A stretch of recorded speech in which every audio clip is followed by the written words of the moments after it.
Hi, my name is Tyler Clarenbeek. I am a 3D artist, and on this channel I'm going to be teaching how to use a 3D modeling program called ZBrush to create models of characters.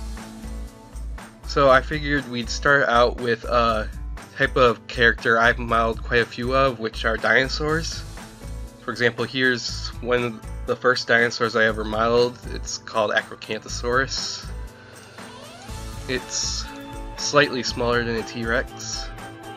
Now, we're not going to be modeling in this first video something quite as complex looking as this. I'm not going to be showing how to model the entire thing since this is just a beginner to ZBrush video. We're just going to be modeling the head area, and we're going to be modeling a different dinosaur than this. The dinosaur I want to show how to model is a dinosaur called Ceratosaurus. And it's basically about half the size of this dinosaur, but it's a meat-eating dinosaur as well. So to start out, you will want some reference images. And for dinosaurs, I often use skeletal diagrams by an artist named Scott Hartman, who has his own site.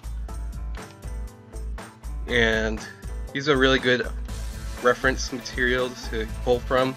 These diagrams, he takes them directly from the fossils, he measures them and everything, and a lot of these diagrams he makes are used in scientific papers, so you can tell they're pretty accurate. So this is Ceratosaurus right here. I'll include a link right here to the image so you can download it. So as you can see, it's a meat-eating dinosaur, and it's got some nice horns on it for an interesting looking head. So with that, let's get started in ZBrush. When you first start up ZBrush, this thing called the Lightbox should be open by default, and there will be these pre-made projects, whatever. Some of them are just full models and some of them are just starting ones, like these. And the one we want to use is the one called Default Dinowax. So you will start out the scene with a sphere like this. To rotate the camera, you just click and drag with either mouse button. To pan the camera, hold Alt and click either mouse button, and to zoom in, hold down Control. And I'm going to edit some of the render settings right here just so I can see the model a little better. First, it's using a material which basically affects how shiny or whatever the model is in the preview. I'm going to turn this to Matte Cap White, which is a material that comes with ZBrush by default. I just like this one because it gives you really nice shadows so you can see the geometry of your model better. And then I'm going to make it colored white so you can see even more stand out the shadows and stuff. And then that's just done right here. And then finally, there's a modifier that's on by default. If you click on render and render properties, there is this wax preview. I would turn that off just because it kind of gets in the way of seeing the shadows. And with that, we are ready to start. So first I want to load in some reference images. To do that, over here is the draw menu. Now you might notice when you click on one of these menus, if you move your mouse like this, you might accidentally be opening other menus and stuff like that. However, you can anchor this to the side over here. There's this little icon right here, just click that and it'll anchor it over here. Now we're going to open that reference image I showed you of the Ceratosaurus. So click on the left right down here, which is basically saying the images are on the left and the right side of the model. And we're going to click map 1 and import, and I'm going to navigate to where I have that saved.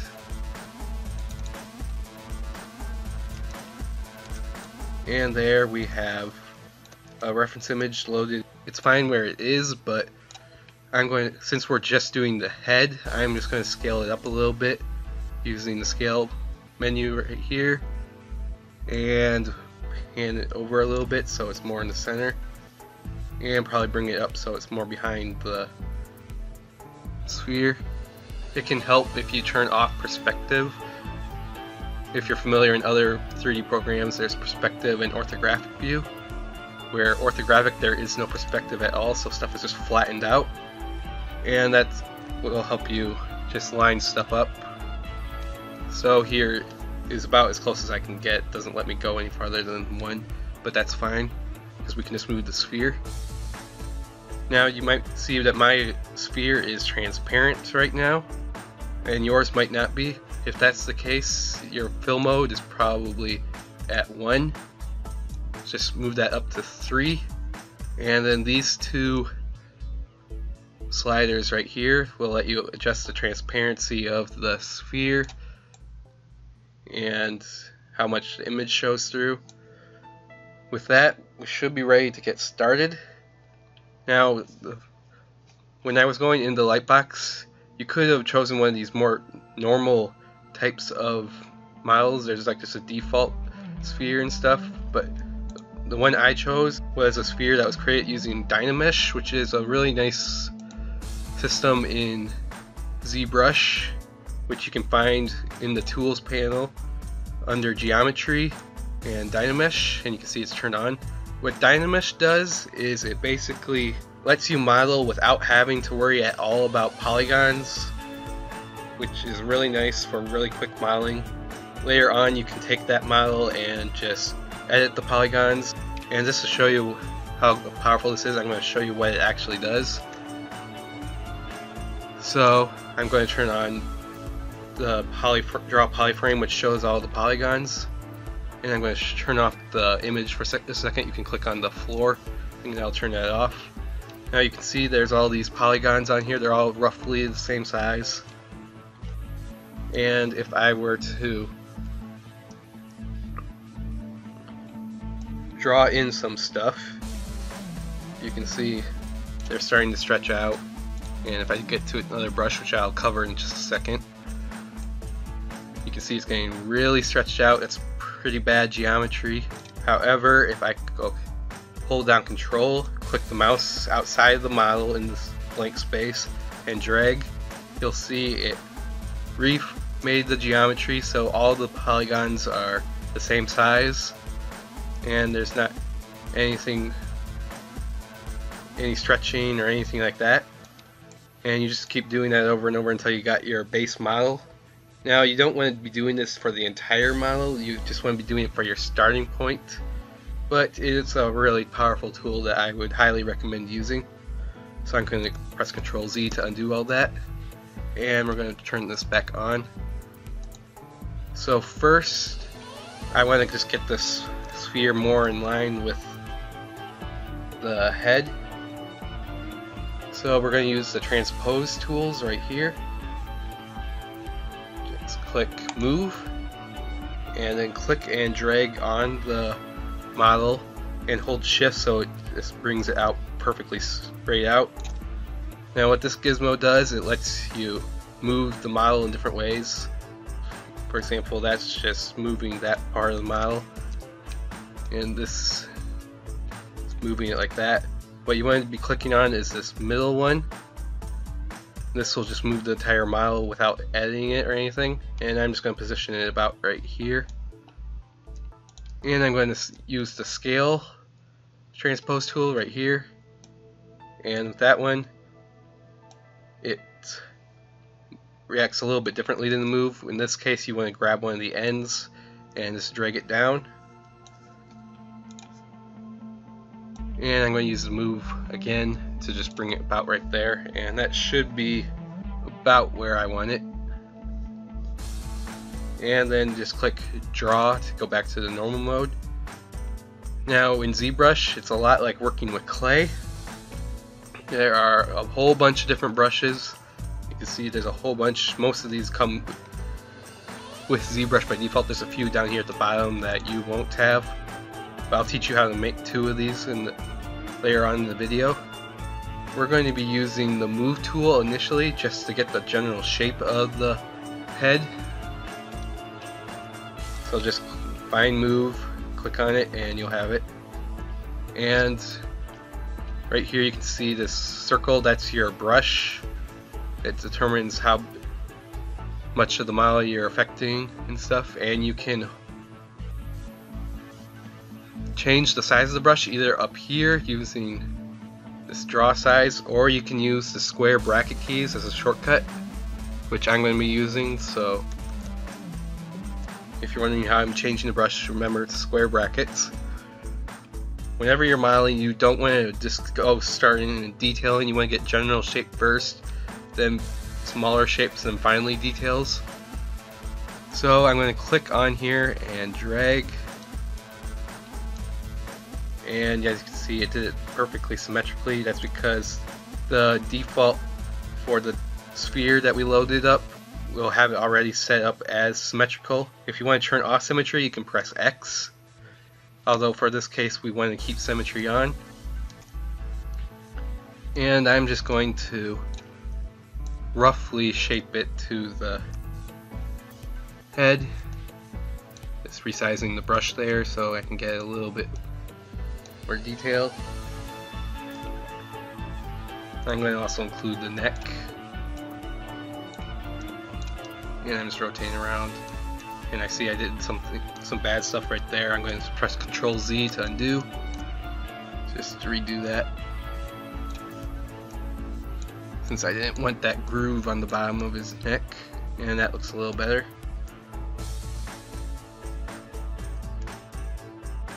And just do the same thing for his jaw.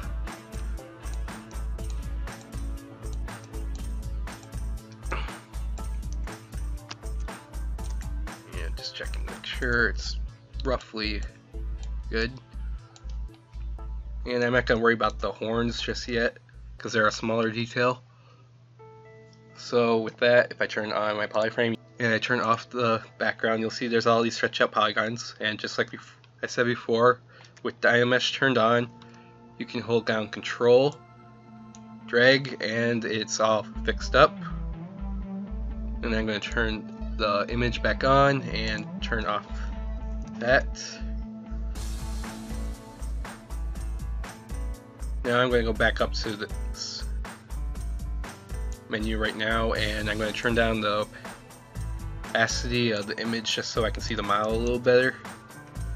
And I'm just going to start doing some more minute adjustments, and I'm having trouble seeing the model, so I'm going to turn both of those all the way up just so I can see the outline of the model. Now you don't want to be following this muscle right here just yet. I would suggest just following the skull.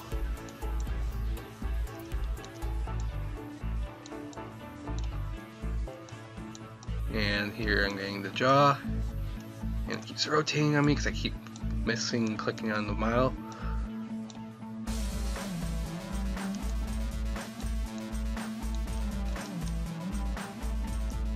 Back of the head, snout, the neck,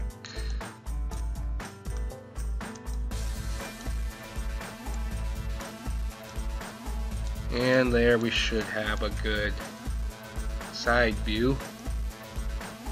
Now for the front view, dinosaur heads are pretty thin actually, so I'm going to bring the brush size pretty large.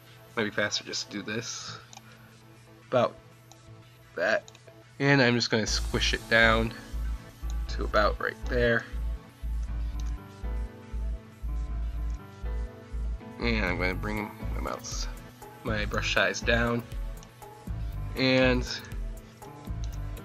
we should have roughly the right shape.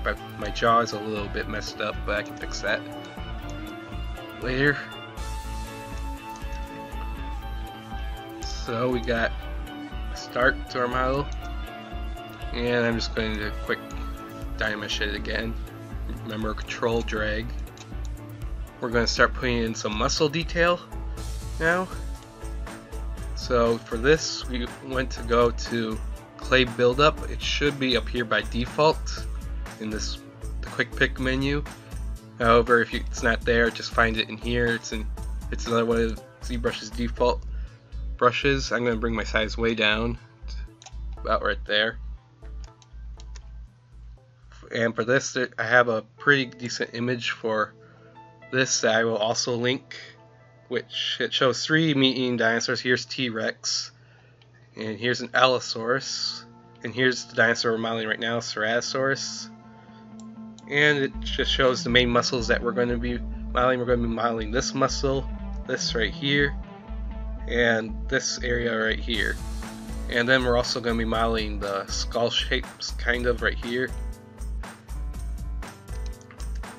So first I'm going to just dig out the throat area by holding down Alt, which will do the opposite of what you have it set up for. So by default it sculpts onto there. So if you hold down Alt, it will take out geometry, and then just do a Dynamesh thing. And I'm going to just right here, I'm doing the jaw muscles. Just give it a nice bulge. That's probably a little too much. I'm going to hold on Control, drag, and if you hold down Shift, it will switch to the smooth brush, and just hold it down and slightly bring it in. And there we got the jaw muscle shape in. And I'm going to put this throat back in.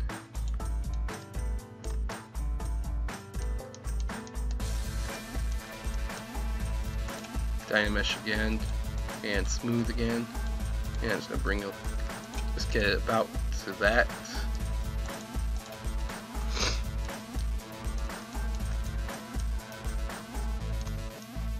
Now if you're having trouble getting your model to get perfectly flat on the side, just hold down Shift and it will snap to the front, sides, top, whatever. So you can line your model up, and remember you have to be in orthographic view for that. Next I'm going to just get these horns started.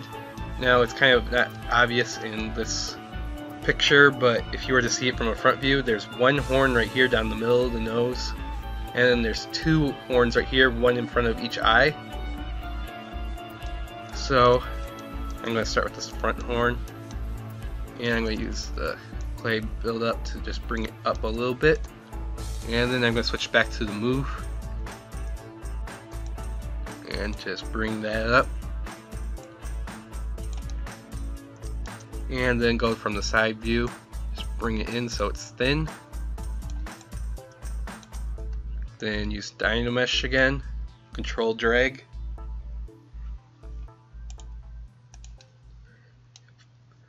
you'll see this bone right here which makes up the horn. It's right in front of the eye socket and wraps around this nasal cavity.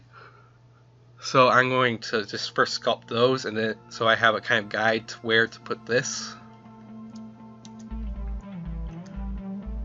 So holding Alt, I am just taking out some geometry in both areas.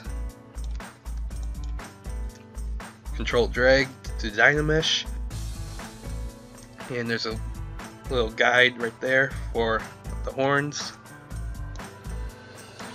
So I'm going to just get some geometry started right there.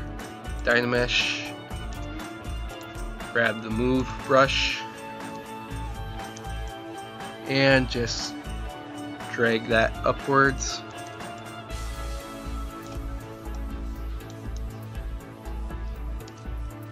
And maybe thin this out a little bit, and that looks pretty good to me.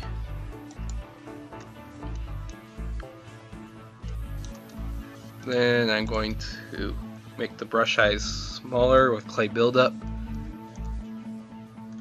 Hold Alt, just get a little bit of indentation for the nostril, and finally I'm going to get the back of the skull right here, just using clay buildup as normal, clicking on there, and I'm going to just get that area right here too.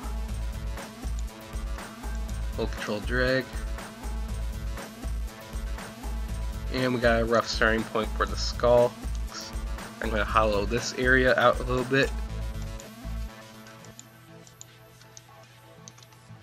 Control drag, and I messed up this area, so I'm going to just bring that back down. And I don't want that gap right there.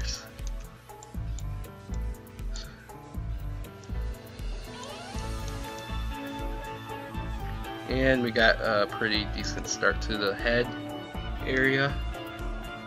Now I'm going to get some of the muscle attachments for the neck. So first, on the back of the skull, you'll see there's this hook right here. This is I don't remember what this part of the skull is called, but this is where the muscle attaches, and in front of here there's going to be a kind of hollowed out area because there's not really any muscle right here. So I'm going to hollow that area out a little bit. I'm going to bring that up a little bit so I can see there. Just hollow that out, and you'll see this little, it's a little bump from the outside. Now going back to my reference images for muscles, there's this big muscle right here that's attaching to that bone I was talking about. So that goes basically right here. So just turn this back down so I can see the model better, and just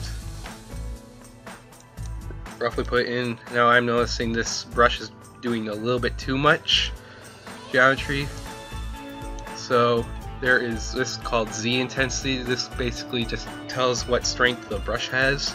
Just turn that down some and you'll get a lot more subtle. And I'm not looking quite at the reference in the skeletal drawing yet because I'm just getting the muscle shape in there.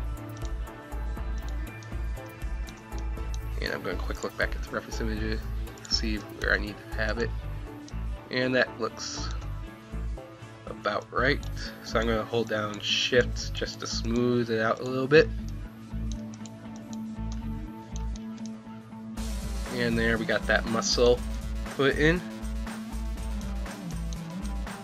And it looks like my jaw muscle is going a little bit too far right here, so I'm going to just bring that forward. Then there is this muscle right here. It comes from the back of the skull right here and goes down to the chest area, so it should go from here to about right here. So I'm going to bring my brush size down. I'm using square brackets, remember. Go back to clay buildup and just bring that in. From there to there. I'm going to turn off the image for a second so I can see better. And there we have the main muscles put in. I'm going to quick fix this jaw of mine. Since it's doing some weird stuff.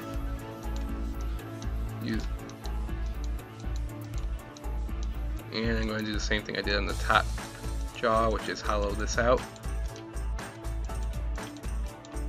And while we're at it, we can hollow the throat out. Now this jaw is looking a little too wide right here at the end, so I'm going to use the move tool. Bring it in.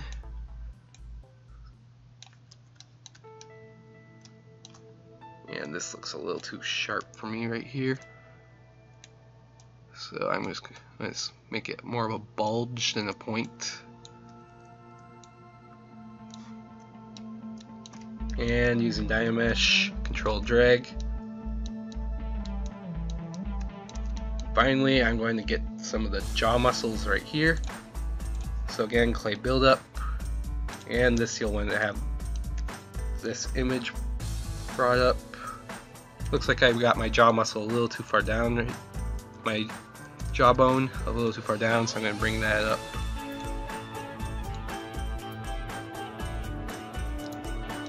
And then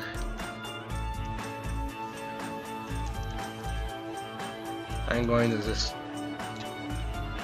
model those muscles coming down through here.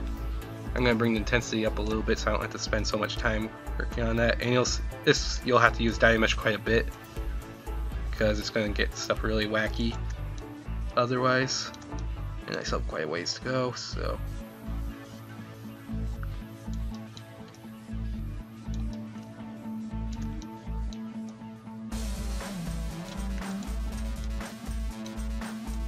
And as you can see, this stuff is getting messed up because when you model on one side, by default, ZBrush the brush kind of acts as a sphere instead of just flat circle you're seeing.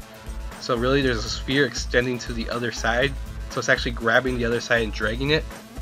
To turn that off, go to Brush, Auto Masking, and turn on Back Face Mask, so that way it will only model the one side that's facing you, which should help that a lot. There's Dynamesh again, and I'm going to use the Move tool now for this last little bit since it's a little nicer to work with. And these muscles aren't looking very nice to me right now, so just Dynamesh quick. I'm going to bring them in a little bit since they're a little too far out right now. And I'm going to use the Inflate brush right now. You could also just use the clay buildup right now. I'm going to thicken them. Let's see where's. I'm going to use Inflate just to thicken them up a little bit.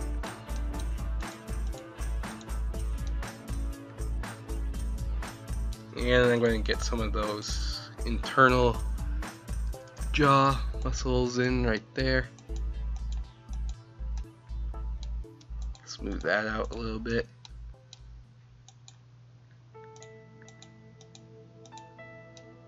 And I just don't want the throat going down that far, so I'm going to put some geometry in the throat, and that kind of got rid of. Actually, I'm going to not do that. Let's see. Okay. You guys can see the Dynamesh is kind of getting rid of that gap. To fix that, we can turn up the resolution of this. Basically, this is determining how big the polygons are going to be. I'm just going to turn it up a little bit, see if that worked. Not as much as I wanted it to. And that looks about the right size. I'm going to hollow this out a little bit.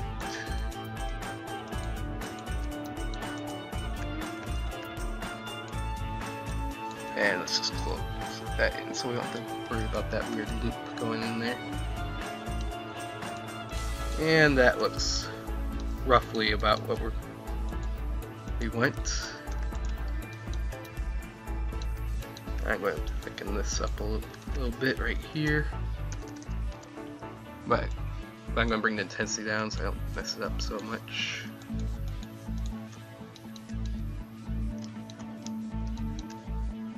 And let's move that. Bring this a little bit forward. And I'm just checking the skull shape right now. That looks like it's not the right shape right here. So I'm going to bring this down a little bit. So it's the outside of the jaw. And this should be brought in some.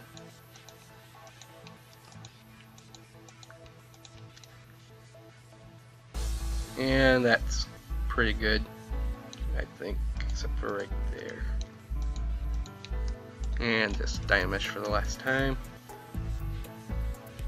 And there we got a pretty decent dinosaur shape already. This lower jaw right here could be, there's some detail I need to put in for the skull.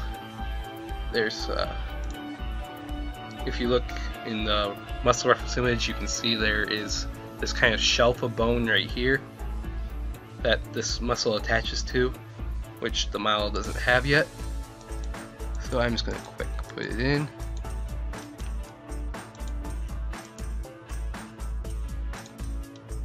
And smooth it out.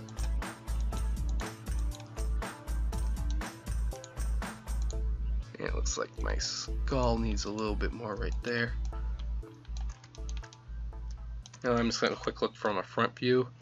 Right here is where the eye is sitting.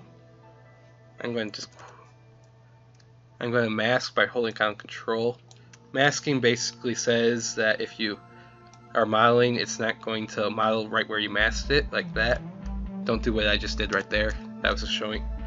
But I just put that mask there just to see if the eyes can see forward, since this is a predator, so it needs forward vision. And right here you can see the skull is a little too wide. So I'm just going to grab there with the move brush, bring it in some. And I think this is a little bit too thick too. I'm basically just drawing off my past experience of modeling meat-eating dinosaurs. I have never actually modeled a Ceratosaurus before, but they all follow the same general body plan. I'm going to smooth this area out a little bit. Okay, and that looks good. And then finally there are these muscles right here. So this area right here right now, what you'll see in a lot of people's dinosaur arts, they'll often actually show these hollows, which really does not make much sense. Because there's muscle and fat and all that, so there's going to be a muscle right here that's going to obscure the bottom of that hollow. And I'm going to smooth this out a little bit too, just to get rid of that and the bottom of that as well, because there's going to be all the skin sagging down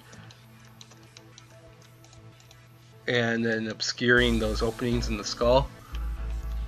So right there we got a pretty good starting point for the next portion of the modeling, which is wrinkles and stuff. I'm going to quick put in one of the main wrinkles right now, just to make the next step easier, right there around the mouth, just to make so there's less of a divide between the top of the back of the skull and the jawbone. So this jaw muscle is looking a little too thin for me.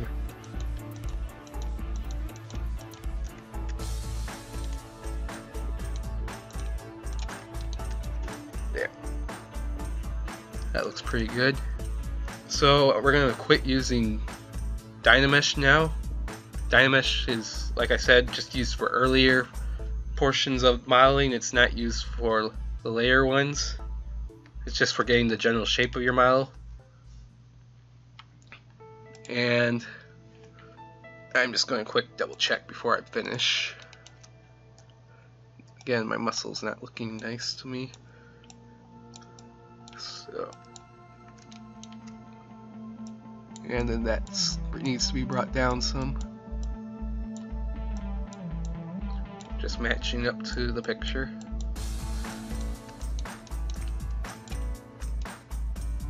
Okay, that looks pretty decent to me.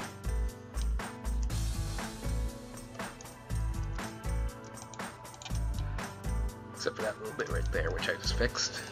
So we're going to retopologize this model, which basically is saying redoing the polygons on the model while keeping the same shape. So for this, I'm going to use Z-Remesher because it's just a really quick way of doing it. So it's found right underneath Dynamesh in the geometry menu. Just click Z-Remesher. The default settings should be good for this project. And there we got it remeshed. so the polygons are following along with the shape of the model. We're going to turn off Dynamesh, and now we're going to make it more detailed. So this is going to be the lowest polygon level, which in ZBrush is called subdivision levels. To make a new one, just press divide, and you can see it divided all the polygons into 4 polygons. So this is 4 times the polygons, roughly. There might be a few areas where it's not doing that exactly. And I think we need to divide it one more time, and possibly one more time. And we got a pretty nice point for our next steps. Basically, when you're using subdivision layers, when you're moving large areas of the model around, like for example, I can see right here this jaw needs to be brought in a little bit more. You do not want to be doing it on a high subdivision. You want to be doing it on a low subdivision, just because it's easier to move around just a few polygons, and then that will be projected all the way back up to the higher subdivision level. If I go back up, you'll see it did it there as well. But if I had done it there, you'll see it's a lot harder to move big areas.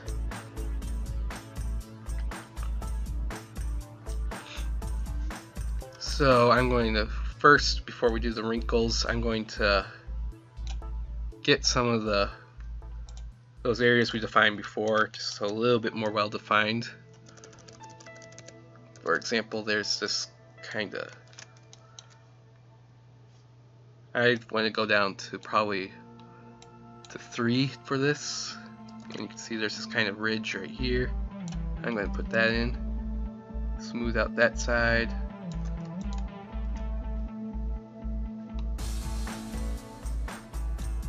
And I'm going to go up a subdivision level just so I don't smooth this out too much.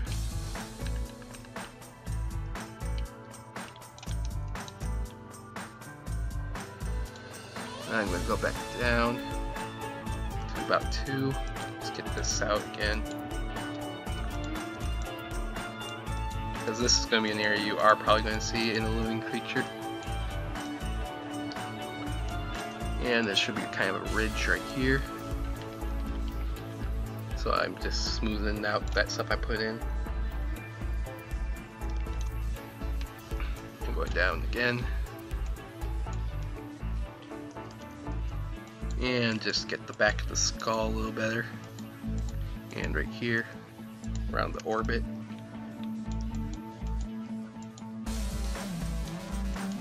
Just getting the shape a little better defined.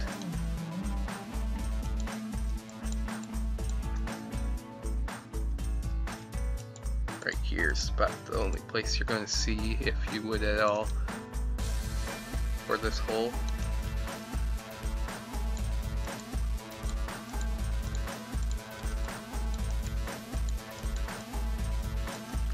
And I'm going to get the nostril in. Now it's not going to fill out this whole cavity like you'll see in a lot of art. It's going to probably just fill out the front, and you're going to have a bulge around the outside like that. This one I probably should go higher.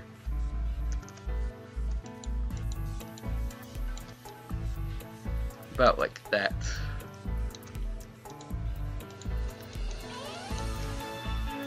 And finally I'm going to get an eye socket in there so I can put an eye in there.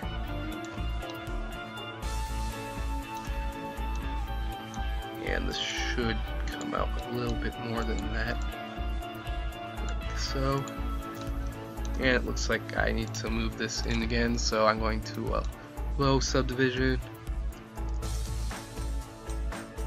bring that in so the eye socket is largely visible. And this horn's looking a little thick to me, so I'm going to bring that inward as well.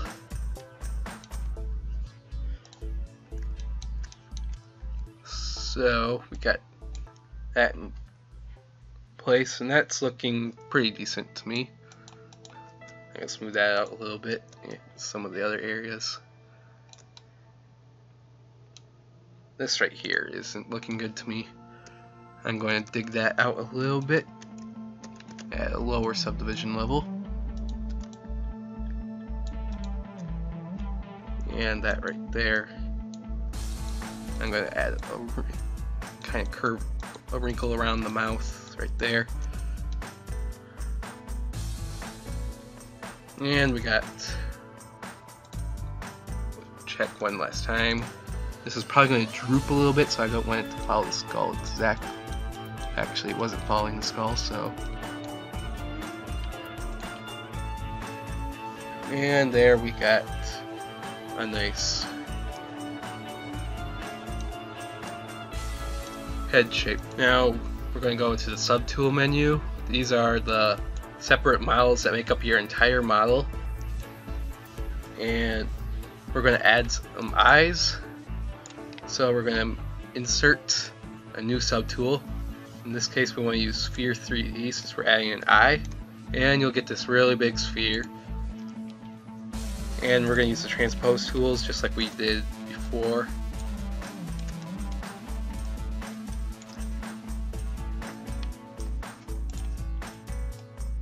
Scale it way down so it's about the size of an eye. It really helps if you have the skeleton open because you'll see it's about that size. My eye socket is actually kind of too big,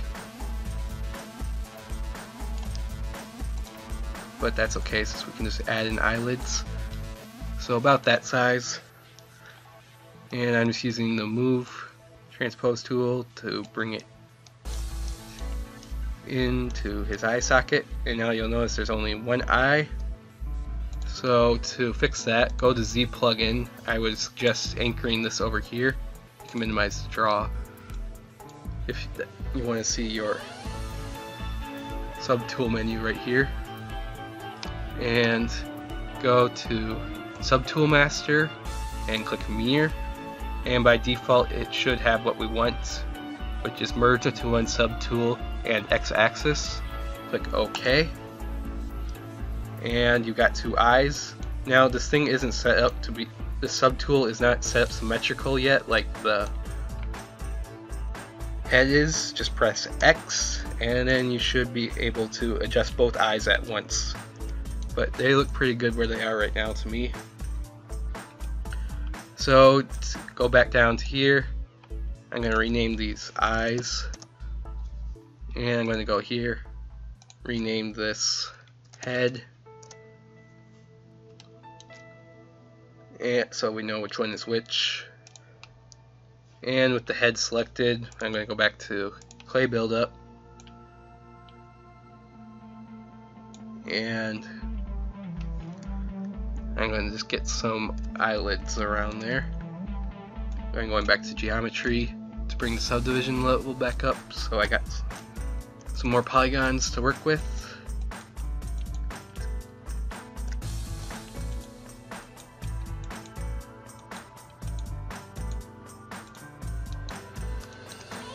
Smooth that out.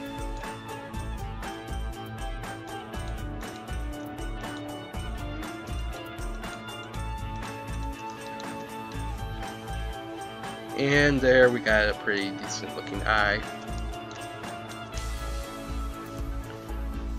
Now I'm going to start adding some wrinkles to this guy. So we're going to use layers, which are basically, if you use something like Photoshop or whatever, you know there's layers where you can turn them on and off. You can do the same exact thing in ZBrush with the actual geometry of the model. So we're going to do the wrinkles in two different layers. First one is going to be small wrinkles, so I'm just going to name it small wrinkles. For this I have a custom brush I made called, which I named Wrinkle Roll. Now to make this, I will quick show you how to make it. Just start with the standard brush, which is what ZBrush opens by default, or you just find it in the menu.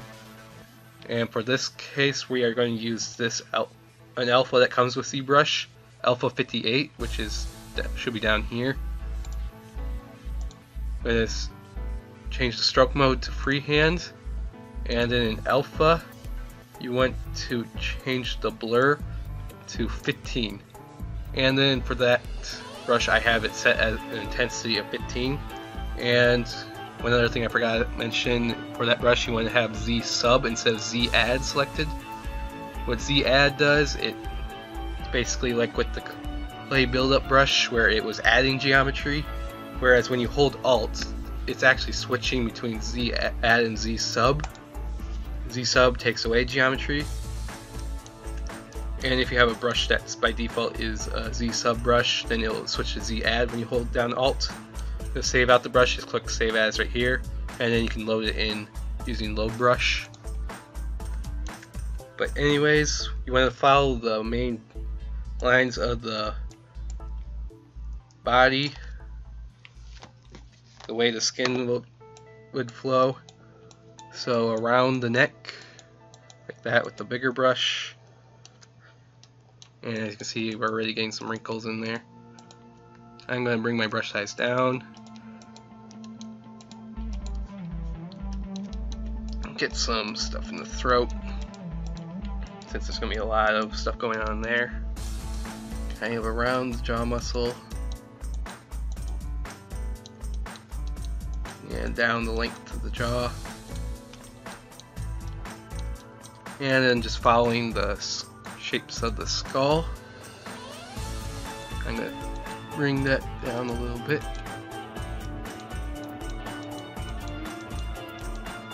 And I don't really like what I just did there, so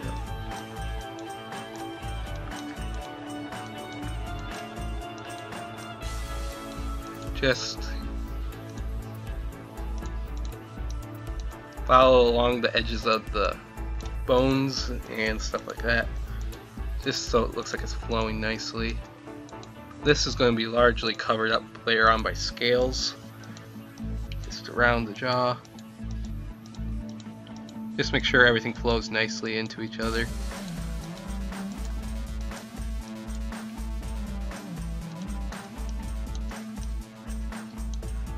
And finally between the horns and up the horns and around the nose. And I'm going to add some smaller ones down here just for more consistency on the face, and some right here, and there you should have that layer done. Now we're going to add big wrinkles, the main wrinkles that you're going to see. For this I also have another custom brush, I just call it Big Wrinkles. For this, start with the standard brush, have it as a freehand stroke. In the alphas, you just want to use alpha 1, and then in brush under depth there is this gravity strength, just set that to 30. This will make it so it droops a little bit, and then you just want to start drawing in the main wrinkles. Should be a wrinkle there. I'm gonna get that one a little bigger. Some wrinkles down here, I'm going to make them a little smaller. I want to make them.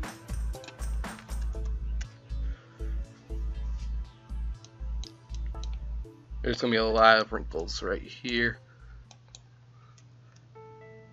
And it might help to turn off the small wrinkles layer. And make sure when that happens, you'll notice if you try to sculpt, this thing will pop up. Just click, that's because you're not in record mode for that specific layer. So just click this little circle icon and it'll go to record. But as you can see, I turned off that one layer, so I don't have to worry about messing that layer up at all when I'm smoothing out like this. And I'm going to just get some wrinkles in like that. It's really helpful if you have like a bamboo tablet for this portion. Unfortunately, I don't. With that, you can use pressure sensitivity, so you don't have to smooth out these ends or anything. It will just do it based off your pen pressure. because ZBrush will use pen pressure.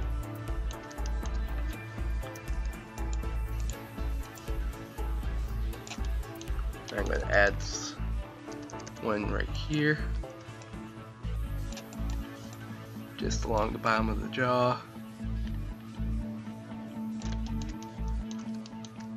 Just following along where that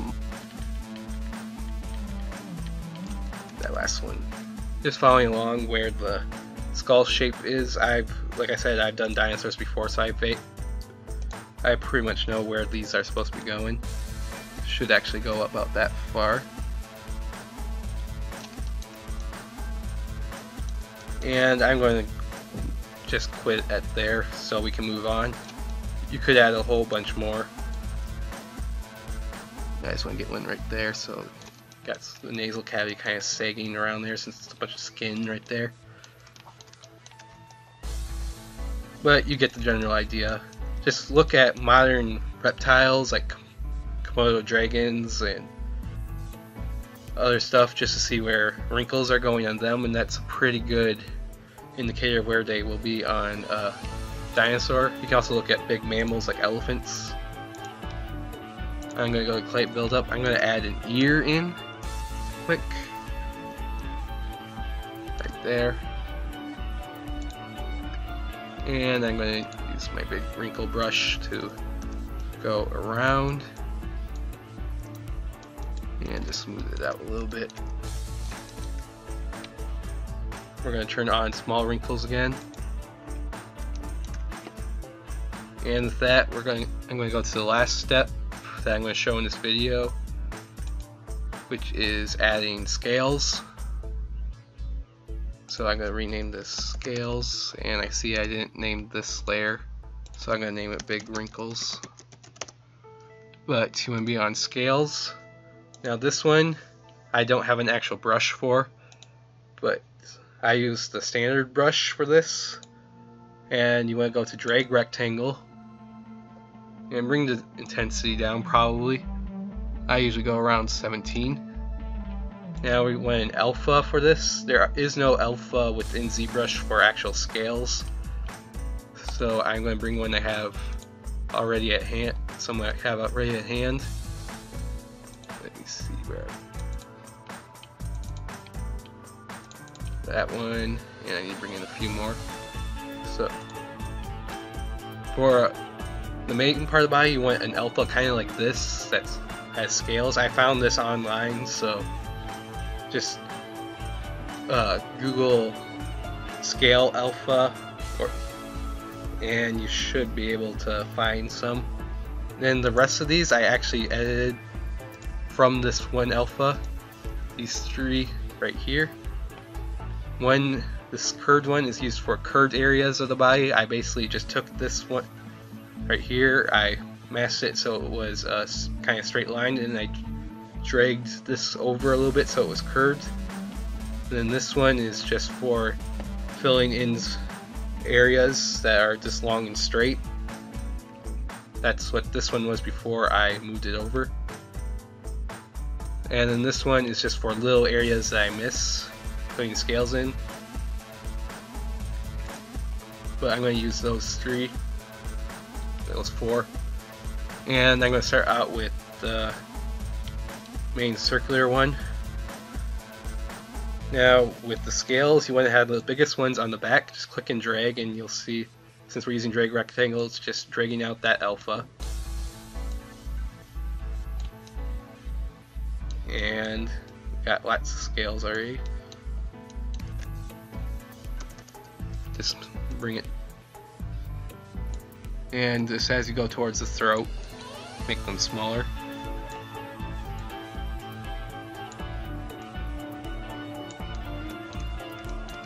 And the ones on the face should be smaller yet.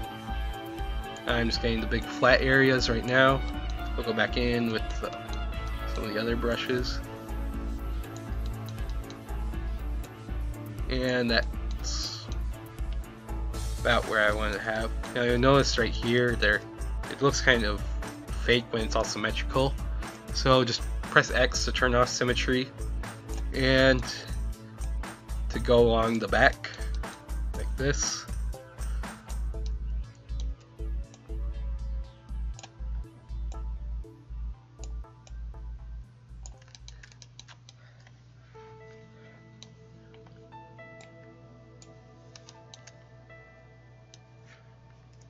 And then I'm going to switch to my curve one for going around curved areas, for example around the jaw line and the back of the jaw right there. Just basically following along where the skin is flowing. I'm going to use my little patch one, which is basically just a very small area of the main one, and put that there. I'm going to grab my straight one, press X to turn off symmetry, and I'm just going to fill in this area right here that I missed. Turn on symmetry again, press X. And I'm going to use that for the length of this jaw.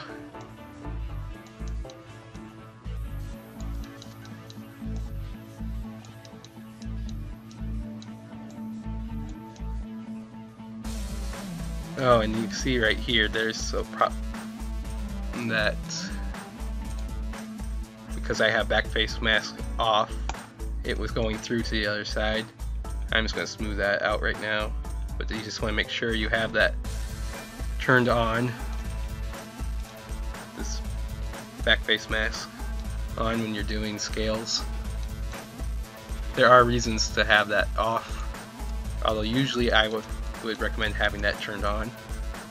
And I'm going to get the bottom of this jaw right here.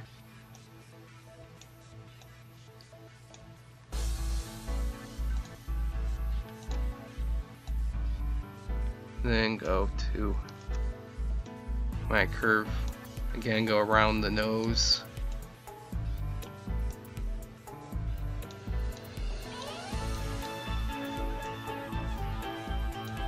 and up into here.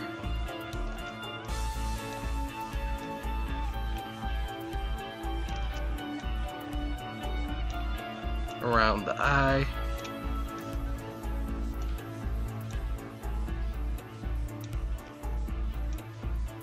Again, just following the general shape of the skin flowing over the skull.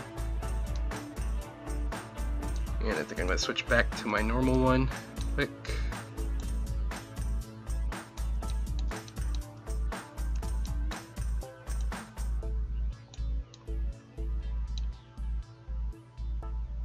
And I have symmetry turned off for this area.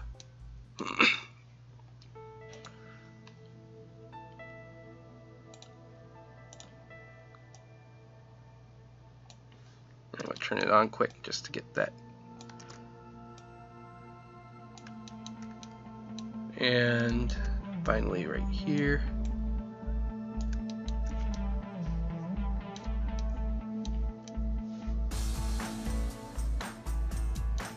And there's a patch I missed right there. And I accidentally got it into the ear, so I'm going to smooth that out. Now you'll notice that those smaller wrinkles are pretty much invisible. I'm going to turn them up a little bit by clicking on the layer and using this slider right here. This is the intensity, so now they're 2.3 times the amount I actually sculpted them, just so they show through a little bit more. And with that, I'm going to end the video, since we've been going for about an hour. To finish this off, I would use the same technique I used for the eye to make the teeth. Just bring in the sphere, and then you can just use your sculpting to make it into a, like the move tool mainly, to make it a tooth shape, and then just shrink it down, put it in the mouth, and then use the Subtool Master Mirror to duplicate it, and then you can go to the subtools and just duplicate that tooth there and just move them all in place along the inside of the jaw based off of where they are in the reference image. And then after this stage, I would actually hand sculpt in some of the bigger scales and stuff with the clay buildup primarily. For example, in this skeletal, you can actually see that Ceratosaurus has this line of big scales down the back, these bony scales. These are actually been fossilized, so we know that you have these. But there's also some other ones that could put in just to make the face look a little less blah and flat. For example, I'll show you that dinosaur I showed at the beginning of this video, which has all these little details put into it. If I zoom in on the face, you'll see I have a whole bunch going up the ridge of the head. So in my Ceratosaurus, I would probably put some right here, probably not as dramatic as on the one I just showed. And then there's some along the back of the skull, around the eyes, kind of hooking right here along the bottom of the mouth. Again, and a bunch on the cheek. And then I got some going down the length of the neck as well. So that's generally what you would want to put in. But I will save showing you how to do that for this video. I'll probably might show it in another video. But anyways, that's an intro to ZBrush. Just a really quick sculpt of a dinosaur head, and I'll see you in another video.